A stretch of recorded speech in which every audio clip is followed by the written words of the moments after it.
ನೀವ್ ಅನ್ಕೊಂಡಿದ್ದೀರಾ, ನೀವ್ ಅನ್ಕೊಂಡಿರೋದು ನೀವು ನೋಡ್ತಿರೋದೇ ಸತ್ಯ ಅಂತ. ಸತ್ಯ ಬೇರೆನೂ ಇರುತ್ತೆ. ನಿಮಗೊಂದ್ ಸತ್ಯ ಆದ್ರೆ ನನಗೊಂದ್ ಸತ್ಯ ಇರುತ್ತೆ. ಜಾತಿಗಳ ಬಗ್ಗೆ ತಾವು ಹೇಳ್ತಾ ಇದೀರಿ, ಜಾತಿ ಕರೆಕ್ಟ್ ಅಂತೀರಾ. ಸರಿ ಇಲ್ಲ ಅಂತ ನೀವು ಹೇಳ್ತಾ ಇಲ್ಲ.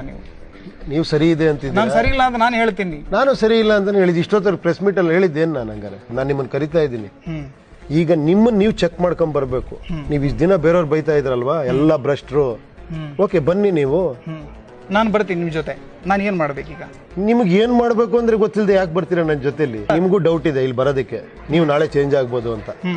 ಡೌಟ್ ಇದೆಯಾ? ಖಂಡಿತ ನಿಮಗ್ ಡೌಟ್ ಇದೆ. ಡೌಟ್ ಇರೋರು ಬೇಡ ನನಗೆ.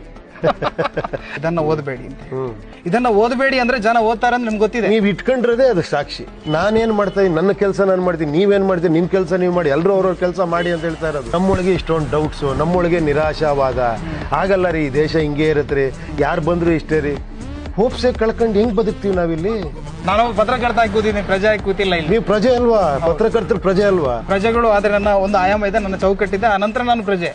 ಆದ್ರೆ ನಾನು ಇಲ್ಲಿ ಕುಳಿತಿರೋದು ಪತ್ರಕರ್ತನಾಗಿ. ಪತ್ರಕರ್ತ ನಿಜವಾದ ಪ್ರಜೆ ಆಗ್ಬಿಟ್ರೆ ನಿಜವಾದ ಪತ್ರಕರ್ತ ಆಗ್ಬಿಡ್ತಾನೆ. ನಾನೊಬ್ಬ ನನಗೆ ಬಹಳ ಇಂಪಾರ್ಟೆಂಟ್. ಫಸ್ಟ್ ಪ್ರತಿಯೊಬ್ಬನು ಈ ದೇಶದಲ್ಲಿ ಅದು ತಿಳ್ಕೊಬೇಕು. ಈಗ ನಿಮ್ಮೊಬ್ಬರನ್ನ ಬದಲಾಯಿಸಿದ್ರೆ ನಾನು ಒಂದು ಹೆಮ್ಮೆ, ಖುಷಿ ನನಗೆ. ಯುವಕರು ನೀವು, ಅದಕ್ಕೋಸ್ಕರ. ಕೊನೆಯದಾಗಿ ಏನ್ ಹೇಳಿಕೆ ಬಯಸ್ತೀರಿ? ರಾಜಕಾರಣದಿಂದ ಪ್ರಜಾಕಾರಣಕ್ಕೆ ನಮ್ಮ ರಾಜಕೀಯ ವ್ಯವಸ್ಥೆ ಬದಲಾಗಬಹುದಾ ಅನ್ನುವಂತ ನಿರೀಕ್ಷೆ ಎಲ್ಲರದ್ದು ಕೂಡ ಇರುವಂತದ್ದು. ಧನ್ಯವಾದಗಳು ಸರ್. Thank you.